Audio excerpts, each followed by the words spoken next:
दौरान मुख्यमंत्री भजनलाल शर्मा संबोधित कर रहे हैं। आइए आपको लाइव तस्वीरें दिखाते हैं।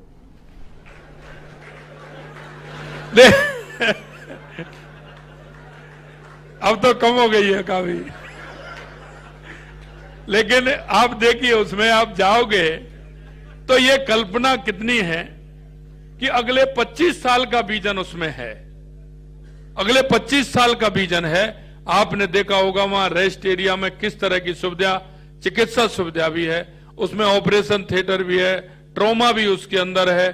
आप अगर ड्राइवर जाएगा तो उसको कितने घंटे में ट्रक वो चला सकता है, कितने घंटे, जैसे हवाई जहाज में नियम होता है कि 12 घंटे बाद वो फ्लाइंग नहीं कर सकता, इसी तरह ट्रक में वो कितने घंटे में आलस उसको आता है और कितनी दूरी पर जाकर के रुकना है, ये भी उसमें है।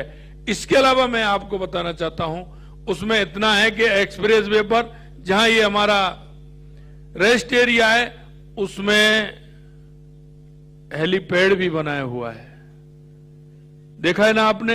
अगर किसी तरह की घटना दुर्घटना होती है, अगर उसको कहीं हाई सेंटर पर अगर ले जाना पड़ेगा तो उसके लिए भी व्यवस्था की है।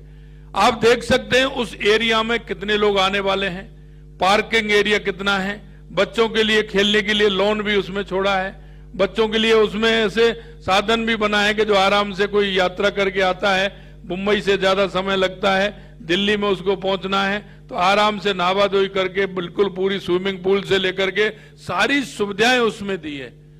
ये विजन होता है। आपने देखा होगा सड़क तो बनाई, लेकिन 25 साल 30 साल का विजन, साइडों में आपने रोड भी देखे होंगे। इसलिए मैं कहना चाहता हूं, हमारे देश के यशस्वी प्रधानमंत्री नरेंद्र मोदी जी के नेतृत्व में और माननीय गडकरी जी के सानिध्य में जिस तरह से, जिस सोच से और जिस विचार से काम हो रहा है, वो आपको आगे आने वाले भारत की तस्वीर आपको वो दिखाता है। आप देखते हैं कोई भी शहर का विकास होता है, पंचवर्षीय योजना पहले बनती थी, पंचवर्षीय योजना बन के तैयार नहीं होती थी, उससे पहले 5 साल में उनकी आपूर्ति इतनी हो जाती थी कि उनकी पूर्ति आप नहीं कर सकते। लेकिन आज हमारी केंद्र की सरकार हो या राज्य की सरकार हो, ये आगे के सोचते हुए हम 5 साल के लिए नहीं, 25 साल 30 साल 40 साल का विजन हमारा क्या होगा, हमारी जनसंख्या कितनी बढ़ेगी, हमारे वाहन कितने बढ़ेंगे, कितनी हमारी आवश्यकता होगी, उस विजन पर काम करने वाले माननीय नितिन गडकरी जी ने जितना काम किया है, मैं दिल की गहराइयों से बहुत बहुत धन्यवाद और साधुवाद देना चाहता हूं। मित्रों, अगर मैं प्रदेश की बुनियादी सड़क तंत्र को विकसित करने में भारत सरकार द्वारा दिए गए सहयोग का विशेष उल्लेख करना चाहूंगा। प्रदेश के मरुस्थल में 2000 किलोमीटर लंबाई के राजमार्ग का निर्माण तथा कई कस्बों और शहरों में बाईपास व रिंग रोड का निर्माण कर यातायात को सुगम बनाया है। इसके लिए 8 करोड़ प्रदेश वासियों की तरफ से माननीय गडकरी जी को मैं बहुत बहुत धन्यवाद देना चाहता हूं। पिछले कुछ माह में राजस्थान के लिए अभूतपूर्व रहे हैं, जिसमें राजस्थान इन्वेस्टमेंट, इनोवेशन, कोलैबोरेशन एवं वैश्विक केंद्र बन गया है। यह समिट केवल कार्यक्रमों की श्रृंखला के लिए नहीं है, बल्कि प्रगति को लेकर राजस्थान दृढ़ निश्चय और अडिग प्रतिबद्धता का यह प्रमाण है, क्योंकि हम वो काम करना चाहते हैं।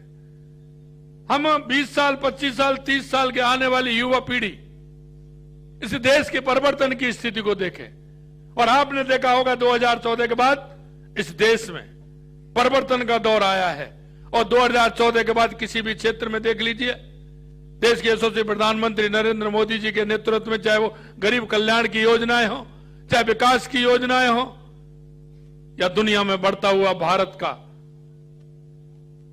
विशाल भारत का वो परचम हो जो दुनिया कहती है कि आने वाले समय में, स्वामी विवेकानंद जी ने कहा था कि 21वीं सदी भारत की होगी, वो 21वीं सदी भारत की आने वाली है। ये माननीय आपके काम से और आपके विजन से स्पष्ट दिखाई दे रहा है।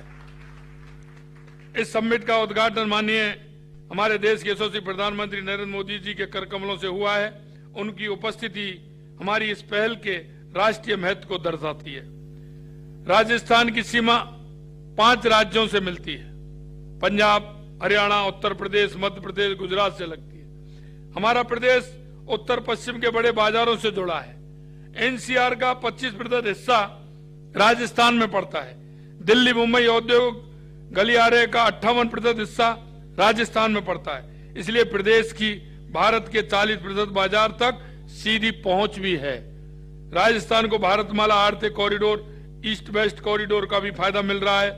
हम जानते हैं कि कच्चे माल से लेकर तैयार माल तक की आवाजाही के लिए बुनियादी ढांचे की बहुत जरूरत है। एक मजबूत बुनियादी ढांचा किसी भी देश के आर्थिक विकास का आधार है। जहां सड़क, रेलवे, हाईवे आदि का नेटवर्क कितना मजबूत होता है, वहां की अर्थव्यवस्था उतनी तेजी से गति करती है। अच्छे बुनियादी ढांचों से माल आवाजाही में कम समय लगता है, कम लागत आती है और लाभ बढ़ता है। हमारी सरकार राजस्थान के बुनियादी ढांचे को सुदृढ़ करने पर विशेष जोर दे रही है। सड़क, रेलवे, हवाई अड्डे, सिंचाई परियोजना, ऊर्जा क्षेत्र में हमारी डबल इंजन की सरकार के प्रयास ने राज्य की बुनियादी ढांचों की तस्वीर बदलने का काम कर रही है। आज हमारे यहाँ भारत का तीसरा सबसे बड़ा हाईवे नेटवर्क है, जो भारत के प्रमुख शहरों को, औद्योगिक केंद्रों को सीधे जोड़ता है।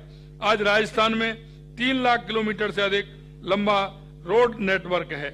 यहाँ देश का सबसे बड़ा नेटवर्क है।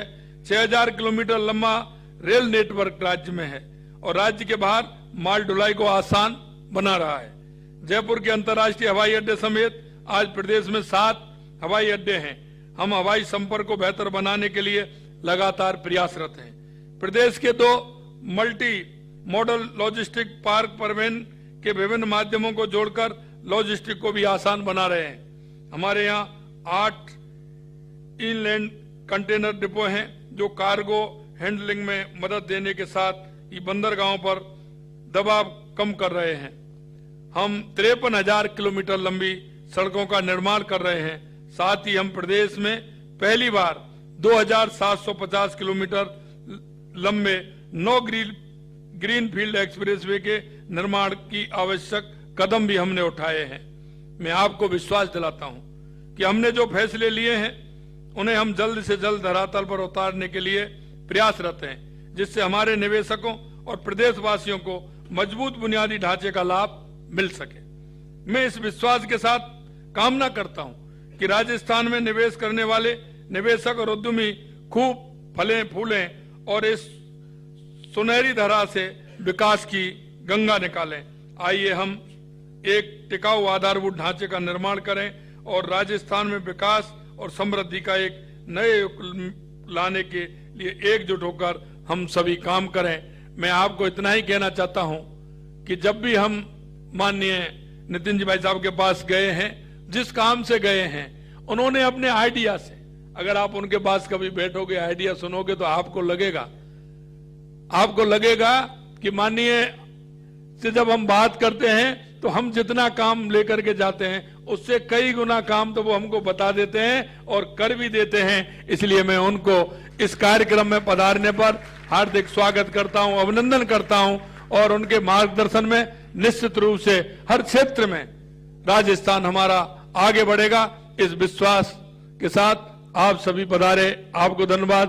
पुनः माननीय नितिन जी भाई साहब को बहुत बहुत धन्यवाद। जय हिंद, जय भारत, जय राजस्थान।